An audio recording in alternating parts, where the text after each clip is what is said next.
Hello, आप सब कैसे हो। आप सभी का मेरी क्लास हम सब की पाठशाला 1 में स्वागत है। लास्ट वीडियो में हमने एक्सरसाइज 3.1 के 5th क्वेश्चन तक किया था और आज हम क्वेश्चन 6th करेंगे। क्वेश्चन 6th क्या है? In parallelogram W X Y Z angle y equal to 80 find the measure of all the angle. मतलब आपके पास क्या है, एक पैरेललोग्राम है, आप ऐसे ले सकते हो, पैरेललोग्राम बना लो, उसको आपने नेम दे देना है। नेम क्या देना है? W X Y and Z. इसमें आपको एंगल y दिया गया 80 डिग्री, ठीक, और बाकी जितने भी एंगल z है या एंगल y है या एंगल x है, इसको आपने क्या करना है? फाइंड आउट करना, ठीक है। तो हम पहले क्या लिखेंगे? Angle y equal to 80 degree, ये गिवन है हमारे पास। हमने फाइंड आउट क्या करना है? एंगल w, ये हमने फाइंड आउट करना है। एंगल x को हमने फाइंड आउट करना है और साथ ही एंगल z को आपने फाइंड आउट करना है। अब यहाँ पे देखो, जो एंगल y है वो किसके ऑपोजिट है? एंगल w के। तो आप लिख सकते हो ऑपोजिट एंगल्स। अगर ये ऑपोजिट एंगल है तो अगर एंगल y आपका 80 डिग्री हुआ, ऑपोजिट है ना, तो एंगल w भी आपका कितना होगा? 80 डिग्री, ठीक, क्योंकि जो एंगल y है वो एंगल w के ऑपोजिट है। अगर एंगल y आपका 80 डिग्री हुआ तो एंगल w भी आपका कितना हुआ? 80 डिग्री, ठीक है। अब हम क्या करेंगे? अब हम एडजेसेंट एंगल देंगे। दिस सम ऑफ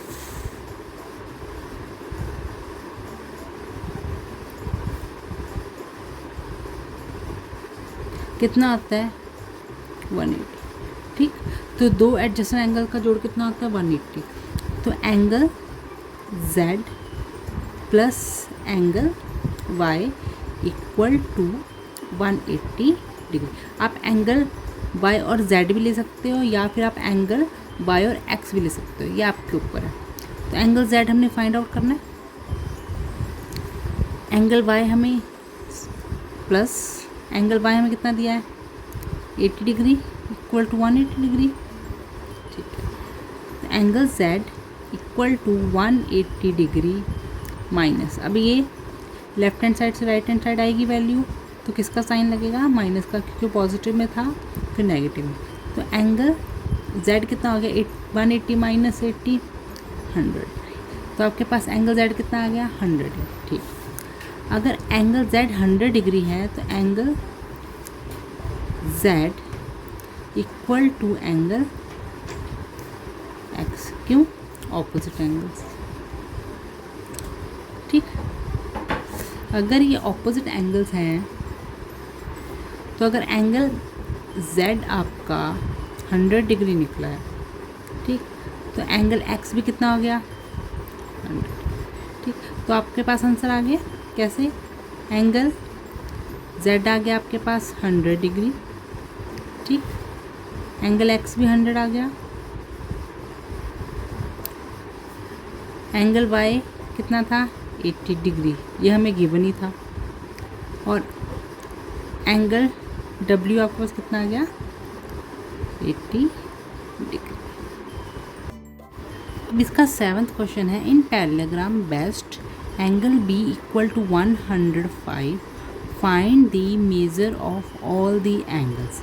ये भी जो क्वेश्चन 6th है, ये क्वेश्चन भी सेम वैसा ही है। आपको एक बेस्ट पैरेललोग्राम दिया गया है, BEST, ये पैरेललोग्राम हो गया। एंगल b इसमें आपको दिया गया 108। आपने एंगल E, एंगल S और एंगल T को क्या करना है? फाइंड आउट करना है।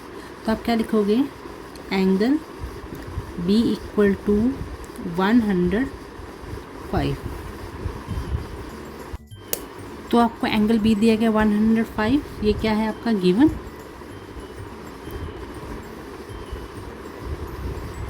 तो आपने एंगल ई को फाइंड आउट करना है, एंगल एस को फाइंड आउट करना है और एंगल टी को फाइंड आउट करना है। ठीक, जैसे हमने पिछला क्वेश्चन किया था, अगर एंगल बी आपका 105 है, ठीक, और तो एंगल बी आपका किसके ऑपोजिट है, एंगल एस के, क्योंकि एंगल बी एंगल एस के सामने है बिल्कुल, एंगल एस। क्यों, आप क्या लिखोगे इसको, ऑपोजिट एंगल्स। तो अगर एंगल बी आपका 105 हुआ तो एंगल एस भी आपका कितना हो गया, 105। ठीक, सेम इसी तरह से आप क्या करोगे आगे, दी सम ऑफ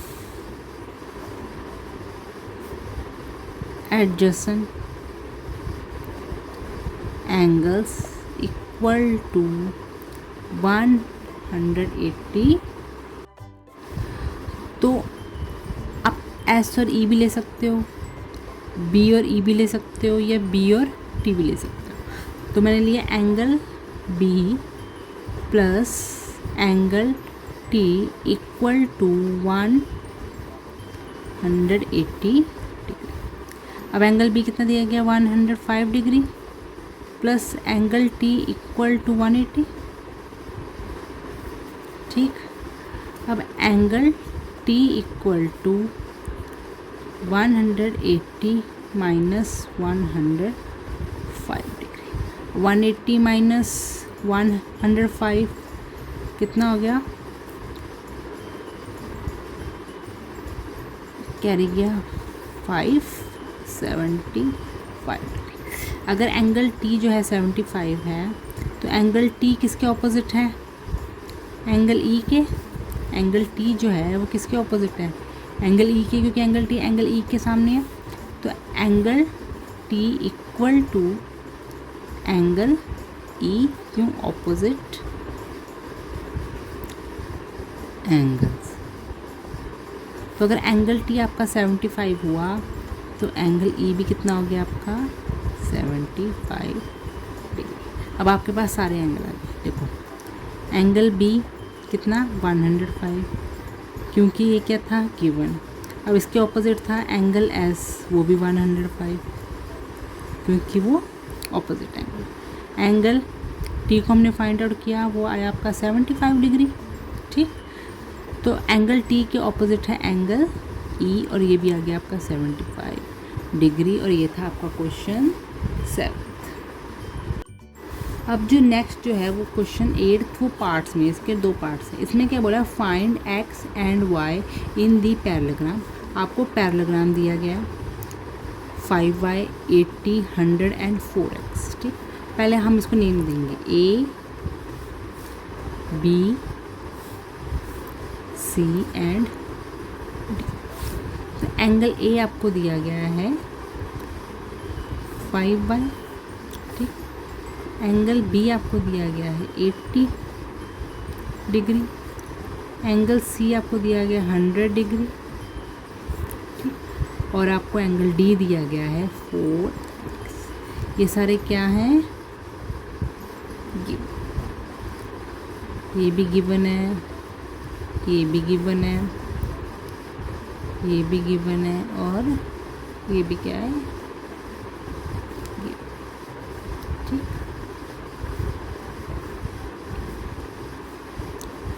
तो अब हम सेम ऑपोजिट एंगल्स ले लेंगे। Angle A equal to angle C, क्यों, ऑपोजिट एंगल्स, क्योंकि एंगल ए किसके सामने है, एंगल सी के। तो आप क्या लोगे, ऑपोजिट एंगल। तो अगर एंगल ए जो है वो कितना दिया आपको, 5y। ठीक, और एंगल सी कितना दिया गया आपको, 100। ठीक, तो angle A equal to angle C, तो angle A 5y equal to angle C कितना हो गया, 100। ठीक, अब y यहीं पर ही रहेगा, 100 अपॉन 5। क्यों हमने डिवाइड किया 5 को? क्योंकि 5 यहाँ वेरिएबल के साथ क्या हो रहा है, मल्टीप्लाई हो रहा है। तो जब वो राइट हैंड साइड गया तो वो 100 के साथ क्या हो गया, डिवाइड। तो 5 1 ज़ा 5, 5 20 ज़ा 100। तो एंगल y आपके पास कितना आ गया, मतलब y की वैल्यू आपके पास कितनी आ गई, 20 आ गई। तो एंगल A आपका था 5y, ठीक।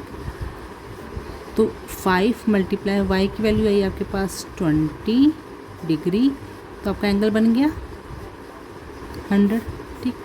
ये वाला पोर्शन बेटा आपने क्वेश्चन में लिखना नहीं है, ये सिर्फ मैंने आपको वेरीफाई करने के लिए करवाया, क्योंकि जो एंगल ए होगा वो एंगल सी के ऑपोजिट होगा। तो एंगल सी 100 है, तो एंगल ए भी कितना आ जाएगा, 100, ठीक है। तो हमारा एंगल ए भी कितना आ गया, 100, मतलब हमारा आंसर सही है। तो आपके पास y की वैल्यू आ गई 20। इसी तरह से हम x की वैल्यू निकालेंगे। तो आपको दिया गया एंगल B आपको दिया गया 80, ठीक, और एंगल D आपको क्या दिया गया, 4। अब इसी तरह से हम जो वेरिएबल x है उसकी वैल्यू भी निकालेंगे। तो एंगल B आपको दिया गया 80, तो एंगल D है आपका 4x, ठीक। तो angle B equal to angle D, क्यों, ऑपोजिट एंगल्स है, ठीक, ऑपोजिट एंगल्स। तो अगर एंगल B आपको दिया गया 80 और D आपका कितना आ गया, 4x, ठीक। तो 80 divided by 4 equal to x, क्योंकि यहाँ पर 4x वेरिएबल के साथ मल्टीप्लाई हो रहा है तो वहाँ जाकर डिवाइड हो जाएगा। तो 4 1 ज़ा 4, 4 2 ज़ा 20। तो आपके पास x की वैल्यू कितनी आ गई, 20। सेम अगर आपने इसको भी वेरीफाई करना है तो आप कैसे कर सकते हो, angle D equal to 4x, ठीक। तो 4 मल्टीप्लाई 20 इक्वल टू 80, ठीक। तो एंगल B कितना दिया था, 80, तो एंगल D भी कितना हो गया, 80। ये भी सिर्फ वेरीफाई करने के लिए, ठीक। तो आपके पास आंसर आ गया, y वेरिएबल का आंसर आया आपके पास 20, ठीक, और x वेरिएबल का आपके पास आंसर आया 20, ठीक। और ये था आपका क्वेश्चन 8 का फर्स्ट पार्ट। अब हम सेकंड पार्ट करेंगे। क्वेश्चन 8 का जो सेकंड पार्ट है उसको भी आपने पहले नेम देना है, A B C D। आप अपने अकॉर्डिंग इसको और कोई भी नेम दे सकते हो, ठीक। तो इसमें भी आपको एंगल A दिया गया है कितना, 120। ये भी फर्स्ट पार्ट की तरह ही है जैसे मैंने आपको फर्स्ट पार्ट करवाया। तो एंगल B आपको दिया गया है 60, एंगल C आपको दिया गया है 5y,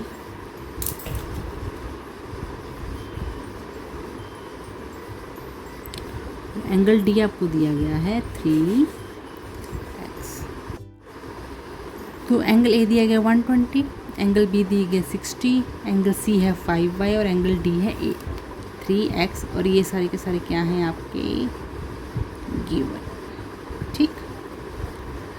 अब angle A equal to angle C। अब एंगल A कितना, 120। एंगल C के क्यों हुआ, क्योंकि क्या है, ऑपोजिट एंगल्स। ये तो अब आपको पता लग गया होगा कि जब एक पैरेललोग्राम में एक एंगल के सामने दूसरा एंगल हो उसको ऑपोजिट एंगल्स बोलते हैं, और वो दोनों एंगल क्या होते हैं, इक्वल होते हैं, ठीक। तो एंगल A की वैल्यू दी गई आपको 120 डिग्री और एंगल C 5y। तो 120 डिवाइडेड बाय 5, क्योंकि यहाँ पे 5 वेरिएबल का मल्टीप्लाई हो रहा है तो लेफ्ट हैंड साइड जाके क्या हो जाएगा, डिवाइड, हाँ जी 5। तो अब हम इसको क्या करेंगे, कटिंग करेंगे। 5 1 ज़ा 5, 5 2 ज़ा 10, 24। तो आपके पास आंसर आ गया y का 24 डिग्री। इसी तरह से हम x की वैल्यू निकालेंगे। तो एंगल B आपको कितना दिया गया है, 60, ठीक। तो एंगल D आपको कितना दिया गया है, 3x। तो angle B equal to angle D, क्यों, ऑपोजिट एंगल्स, ठीक।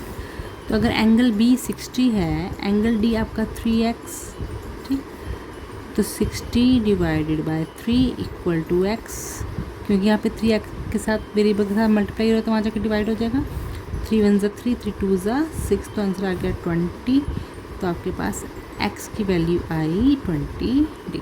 तो आपके पास y की आई 24 डिग्री और x की क्या आई 20 डिग्री। और इसके साथ ही आपका जो क्वेश्चन 8 है वो ख़त्म होता है। तो अब आपका इस एक्सरसाइज का जो क्वेश्चन 9 है वो देखो, इन parallelogram ABCD diagonal AC and BD intersect at O, if AC equal to 12 cm and BD equal to 16 cm, then find AO and OD। तो पहले हम इसका डायग्राम बनाएंगे, ठीक।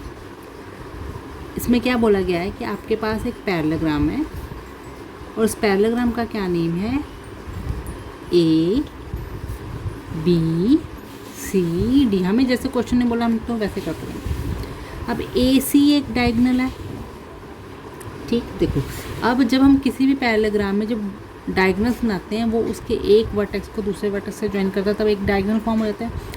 वन डायगोनल से आप पैरेललोग्राम को 2 इक्वल पार्ट्स में डिवाइड कर सकते हो, और दूसरा डायगोनल है आपका B एंड D, और 2 डायगोनल से आप किसी भी पैरेललोग्राम को 4 पार्ट्स में डिवाइड कर सकते हैं। अब आपको गिवन है AC इक्वल टू 12 सेंटीमीटर, यानी जो AC वाला आपका डायगोनल है वो कितना है 12 सेंटीमीटर, ठीक। और BD equal to 16 centimetre, means जो BD वाला डायगोनल है वो आपका है 16 सेंटीमीटर। अब आप यहाँ पे आपको एक और बात बोली गई है कि AC and BD intersect at O। तो जो AC और BD डायगोनल है वो कहाँ पे इंटरसेक्ट कर रहे हैं, O पे। तो मैंने आपको पिछली वीडियो में इंट्रोडक्शन वाली वीडियो में बताया था कि जब 2 डायगोनल बाइसेक्ट करते हैं तो जिस पॉइंट पे बाइसेक्ट करते हैं वो सारे कितने डिग्री के होते हैं, 90, ठीक, सारे 90 डिग्री के होंगे। अब आपने फाइंड आउट क्या करना है, OA एंड OD। तो AC आपको दिया गया 12 सेंटीमीटर और BD आपको दिया गया 16 सेंटीमीटर, ये दोनों ही क्या हैं, गिवन। और BD आपको दिया गया 16, ये भी है गिवन। तो आपने फाइंड क्या करना है, पहले हमने OA। तो OA क्या हुआ, हाफ, किसके हाफ, AC, ठीक।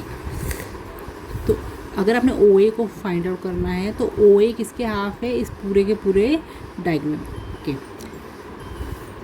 तो हाफ मल्टीप्लाई AC कितना दिया गया 12, तो आपका आंसर आ गया 2 1 ज़ा 2, 2 6 ज़ा 12, तो 6 सेंटीमीटर। इसी तरह से अगर आपने OC को भी फाइंड आउट करना है तो उसके लिए भी आपने सेम फॉर्मूला यूज़ करना है, तो वो भी कितना आ जाएगा 6 सेंटीमीटर। तो एक डायगोनल जब दूसरे डायगोनल से बाइसेक्ट होता है तो वो उसको 2 इक्वल पार्ट्स में क्या कर देता है, डिवाइड कर देता है। इसी तरह से अगर आपने OD को निकालना है तो OD किसके हाफ हुआ, हाँ जी BD, हाफ मल्टीप्लाई BD। अब हाफ मल्टीप्लाई BD की वैल्यू है कितनी 16, तो 2 1 ज़ा, हाँ जी 2 8 ज़ा, तो कितना आ गया 8 सेंटीमीटर। इसी तरह अगर आपने OB को भी निकालना है तो वो भी कितना आएगा 8 सेंटीमीटर। जैसे मैंने आपको पहले ही बताया, अगर 2 डायगोनल आपस में बाइसेक्ट हो रहे हैं तो वो जो पॉइंट है वो उस डायगोनल को 2 इक्वल पार्ट्स में क्या कर देगा, डिवाइड कर देगा। अगर आपका OA 6 निकला है तो OC भी 6 होगा। उसी तरह अगर आपका OD 8 निकला है तो OB भी कितना होगा 8, ठीक। तो आपके पास आ गया AO is equal to 6 centimetre and OD equal to 8 centimetre. और ये था आपका क्वेश्चन 9। जो आपका क्वेश्चन 10 है वो भी आपका इसी क्वेश्चन की तरह सेम है और आप उसको घर पे प्रैक्टिस करेंगे और हम उसको कल करेंगे। और अगर आप चाहते हो कि मैं आपको इसी तरह से पढ़ाती रहूँ तो प्लीज़ मेरे चैनल को लाइक, शेयर और सब्सक्राइब ज़रूर करें। Thank you.